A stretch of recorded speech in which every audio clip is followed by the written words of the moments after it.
இந்த குறிப்பிட்ட நேரம் மறையும் போது பிறந்த குழந்தைகளுக்கு இப்படி மறைஞ்சா மறைஞ்சது தான். வணக்கம்.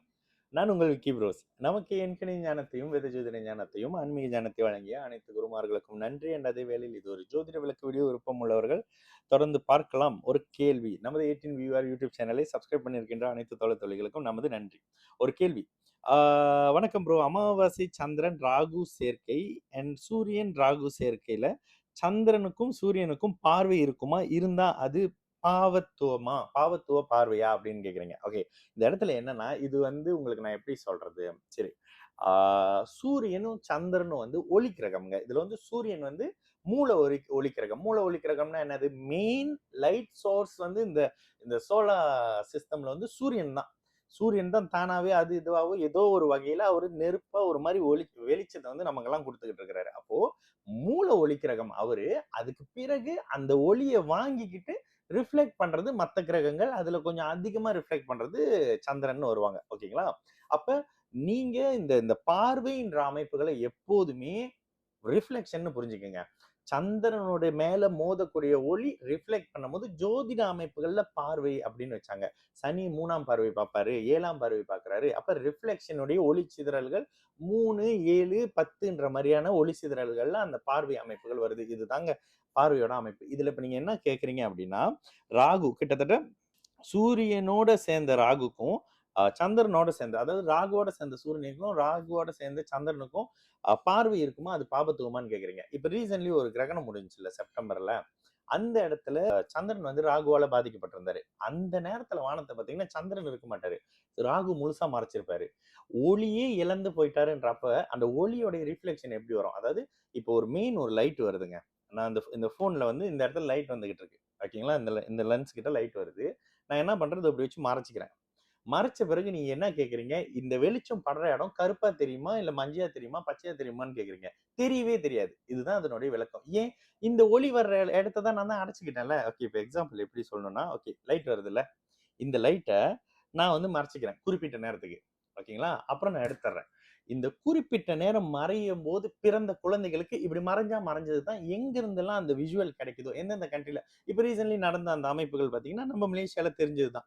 மலேசியா மாதிரியான ஆசிய நாடுகள்ல அந்த அமைப்புகள் தெரிஞ்சிச்சு. அப்போ இந்த இடத்துல அந்த நேரத்துல பிறக்கக்கூடிய குழந்தைகளுக்கு இந்த மாதிரியான தன்மை இருக்கும். அப்போ சூரிய தசையோ சந்திர தசையோ வரும் பொழுது அவங்களோட இது ஒரு வீடியோவே நம்ம போட்டிருப்போமே. காரகங்கள் கெடும், லக்னாதிபதியாக இருக்கிற பட்சத்துல லக்ன ஆதிபத்தியம் கெடும். கடக லக்னமாவோ சிம்ம லக்னமாவோ பிறந்திருந்தீங்கன்னா இந்த அமைப்புகள்ல லக்னாதிபதி ஏதோ ஒரு வகையில ஒரு பீடிக்கப்பட்டிருக்காரு அப்படின்ற தன்மை வரும். 2வது சந்திரனோட காரகம், சூரியனுடைய காரகம், தாய் தந்தை அமைப்புகள் ஒரு மாதிரி டிஸ்டர்ப் ஆன தன்மை இருக்கும். இந்த தன்மைகள்ல அந்த ஒளியோட அமைப்பு இருக்கும். இப்ப நீங்க கேக்குறீங்களா அந்த பார்வை பாபத்துவமானு? சூரியனுக்கு பார்வையே இல்லைங்க. உண்மையிலே நல்லா பாத்தீங்கன்னா சூரியன் இங்க பார்த்து பலன் செஞ்சிடறாருங்க.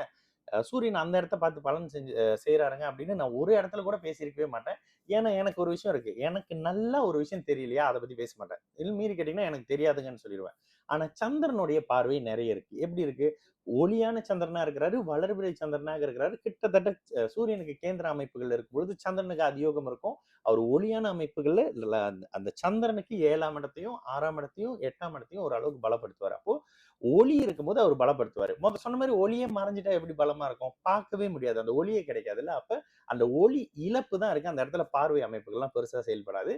ஆனால் ராகு தசையோ கேது தசையோ சூரிய தசையோ சந்திர தசையோ சனி தசையோ உயிர் காரகமான தாய் தந்தைகளை கெடுக்கிற வேலையை செய்யும், மனசை கெடுக்கிற வேலையை செய்யும். தசைக்கும் லக்னத்துக்கு ஏற்ப ஒருவேளை லக்னம் நல்லா இருக்கு, லக்னத்துக்கு 9ஆம் அதிபதி உச்சமா இருக்கிறாரு. எந்த லக்னமா இருந்தாலும் சரி 9ஆம் அதிபதி உச்சமாகி 9ல குரு இருக்கிறாரு அப்படின்னா அந்த குறிப்பிட்ட ராகு தசை 10 வருஷத்துக்கு கல்யாணமாகிய தந்தை விட்டு பிரிஞ்சு போவீங்க.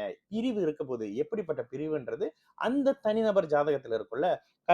பொண்ணு ராகு தசை வந்தோடனே கல்யாணம் நடக்குது. அப்படியே கல்யாணமாகி பெர்மனன்ட்டா போயிடுறாங்க. அதோட அப்பா கூட பெருசான டச் இல்ல. அப்பப்ப தீபாவளிக்கு வராங்க, பொங்கலுக்கு வராங்க. இதுவும் பிரிவு தானே. ஒருத்தவங்க முழுசா இறந்து போயிடுறாங்க. அதுவும் பிரிவு தானே. அப்ப பிரிவு எப்படிப்பட்டது? அந்த பிறந்த குழந்தையினுடைய அந்த 9ஆம் இடத்துல ராகு சூரியனும் சந்திரனும் பாதிக்கப்பட்டாங்க. அதுக்கு அடுத்த நிலையாக 9ஆம் அதிபதி பாவகம், பாவகாதிபதி, காரக பிளானட் இது 3 வச்சு எப்படி பிரிய போறாங்க, எங்க பிரிய போறாங்க, எதுக்கு பிரிய போறாங்கன்றத தசாபுத்தியோட அடிப்படையில பாத்திரலாங்க. ஆனா பார்வை இருக்கான்னு கேட்டீங்கன்னா முழுசா பார்வை அமைப்புகள் ஒளியே இல்லைன்ற மாதிரி தன்மைங்க. இவ்வளவுதாங்க விஷயம். சரிங்களா? ஜோதிடமே ஒளியோட அமைப்புகள்ல வர விஷயம் தானே. நான் உங்கள் விக்கி ப்ரோஸ். நல்லது நடக்கும். எல்லோரும் நல்லா இருப்போம். வணக்கம்.